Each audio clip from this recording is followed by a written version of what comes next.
सोलापूर महानगरपालिकेच्या घनकचरा व्यवस्थापन विभागाकडून 27/12/2024 रोजी चौपाट जुने विठ्ठल मंदिर येथे प्लास्टिक व्यापाऱ्याच्या गोडाऊनमध्ये महापालिकेच्या मुख्य आरोग्य निरीक्षक आणि आरोग्य निरीक्षकांनी धाड टाकून शासनानं बंदी केलेल्या प्लास्टिकचा अंदाजे 6 ते 8 टन इतका साठा जप्त करण्यात आलाय.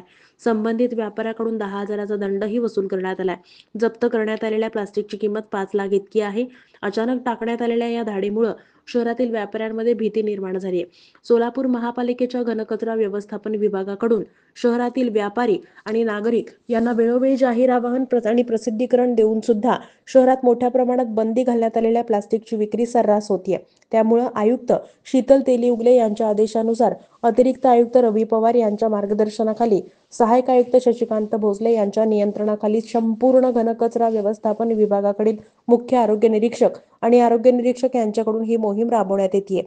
या अंतर्गत ही कारवाई करण्यात आली आहे. या कारवाईच्या वेळी अतिरिक्त आयुक्त रवी पवार समक्ष उपस्थित होते. यांच्या समवेत मुख्य सफाई अधीक्षक नागनाथ बिराजदार, मुख्य आरोग्य निरीक्षक नागनाथ मेंढगुळे, सूर्यकांत लोखंडे, बाबासाहेब इंगळे, आरोग्य निरीक्षक राजशेखर वनारोटे, विठोबा शिंदीबंदे, सुनील राठोड, शेषराव शिरसट यांच्यासोबत घनकचरा व्यवस्थापन विभागाकडील कर्मचारी यांनी कारवाई केली.